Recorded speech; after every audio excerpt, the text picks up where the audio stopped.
Adani versus Damani. कैसी अपमानजनक बातें कर रहा है लड़का ये। अभी रिसेंटली पब्लिश हुई फोर्ब्स मैगजीन के अकॉर्डिंग इंडिया के सबसे रिचेस्ट पर्सन हैं गौतम शांतिलाल अडानी और फोर्थ रिचेस्ट पर्सन है डी मार्ट के फाउंडर राधा किशन दमानी। अब कुछ लोग सोच रहे होंगे यहाँ सिर्फ इन्हीं की बात क्यों हो रही है, क्योंकि टाटा, बिरला, मित्तल, अंबानी इन सभी को अपना बिजनेस विरासत में मिला था। लेकिन इंडिया में कुछ लोग ऐसे भी हैं जिन्होंने अपना एम्पावर खुद खड़ा किया है और जो सेल्फ मेड बिलियनियर है। उन्हीं लोगों में नाम आता है अडानी, दमानी और शिव नादर जैसे लोगों का, जिनकी ऑटोबायोग्राफीज पर मैं पहले ही वीडियो बना चुका हूँ।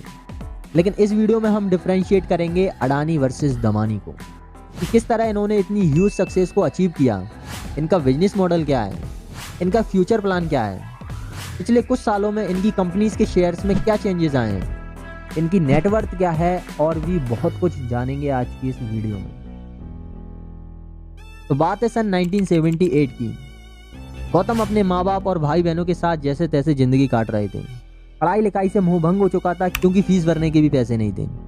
तभी इनका दिमाग घूम जाता है और ये घर से लड़ झगड़ कर मुंबई निकल जाते हैं। काम धंधा कुछ होता नहीं है और जेब में सिर्फ 100 रुपए होते हैं। तभी इन्हें महिंद्रा ब्रदर्स में हीरे छांटने का काम मिल जाता है। ये वहाँ 2 साल तक जमकर काम करते हैं और काम सीखने के बाद उन्हीं की छाती पर अपनी दुकान खोल देते हैं। इनका काम चल पड़ता है और कुछ सालों के अंदर ही ये रोडपति से सीधा करोड़पति बन जाते हैं। राधा किशन दमानी का हाल भी कुछ ऐसा ही था। घर में आर्थिक तंगी थी और पिता बीमार थे। मजबूरी में पढ़ाई छोड़ दी और घर के बॉल बेयरिंग बिजनेस को संभालना पड़ा। जिंदगी पटरी पर आ ही रही होती है तभी इनके पिता भगवान को प्यारे हो जाते हैं और घर की हालत फिर से खराब। तभी कहानी में एंट्री होती है इन दोनों के भाइयों की।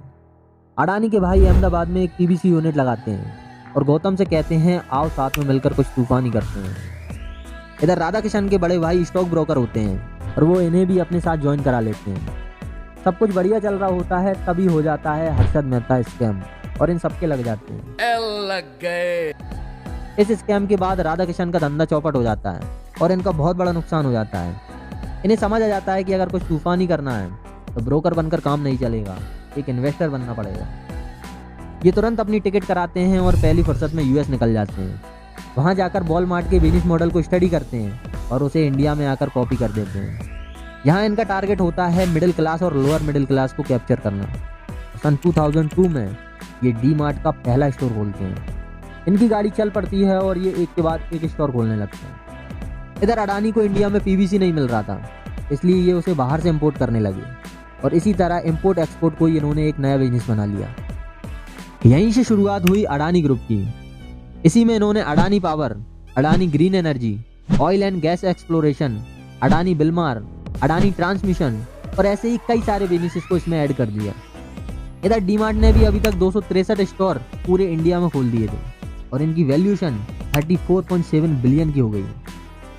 डी मार्ट का सीधा सा फंडा है, सस्ता बेचो, ज़्यादा बेचो और ज़्यादा लोगों को बेचो। डी मार्ट बहुत सस्ते में लोगों को सामान प्रोवाइड करा देता है, जो कि नॉर्मल किराना स्टोर और यहाँ तक कि रिलायंस, बिग बाजार और मोर रिटेल जैसे बड़े जाइंट भी नहीं करा पाते। यही कारण है कि कम स्टोर होने के बाद भी डी मार्ट सबसे ज़्यादा प्रॉफिट बनाता है। जहाँ रिलायंस के 12,000, बिग बाजार के 300 और मोर रिटेल के 730 स्टोर हैं, लेकिन डी मार्ट सिर्फ 263 स्टोर से उतना प्रॉफिट बना लेता है जितना कि ये सभी मिलकर नहीं बना पाते। और मज़े की बात तो ये है कि बाकी कंपनीज के स्टोर कई बार बंद हो चुके हैं, लेकिन डी मार्ट का आज तक एक भी स्टोर बंद नहीं हुआ। जहाँ कोविड के बाद लोगों के धंधे चौपट हो गए, वहीं डी मार्ट ने अपनी सेल कई गुना बढ़ा ली। इसी वजह से जहाँ 2017 में डी मार्ट के शेयर की प्राइस 600 रुपये थी, वो आज बढ़कर 4,000 से भी ऊपर निकल चुकी है। इस मामले में अडानी भी किसी से कम नहीं। यहाँ 2017 में अडानी इंटरप्राइजेस की शेयर की प्राइस 60 रुपये थी, वो आज बढ़कर 1755 रुपये हो चुकी है। पिछले साल तक ये इंडिया के सेकंड रिचेस्ट पर्सन थे, लेकिन फोर्ब्स के अकॉर्डिंग आज ये ना सिर्फ इंडिया के बल्कि एशिया के भी सबसे रिचेस्ट पर्सन है। 90.2 बिलियन डॉलर के साथ इन्होंने जैक मा और मोटा भाई दोनों को पीछे छोड़ दिया। इधर राधा किशन दमानी भी इंडिया के 4th रिचेस्ट पर्सन है और इनकी नेटवर्थ 24.6 बिलियन डॉलर हो चुकी है। अगर तुम्हें ये अमाउंट सुनने में छोटा लग रहा है तो इतने पैसे में 25 ताजमहल बनवाए जा सकते हैं, बुर्ज खलीफा से 15 गुना बड़ी बिल्डिंग का कंस्ट्रक्शन किया जा सकता है और अफगानिस्तान जैसा एक पूरा देश बसाया जा सकता है।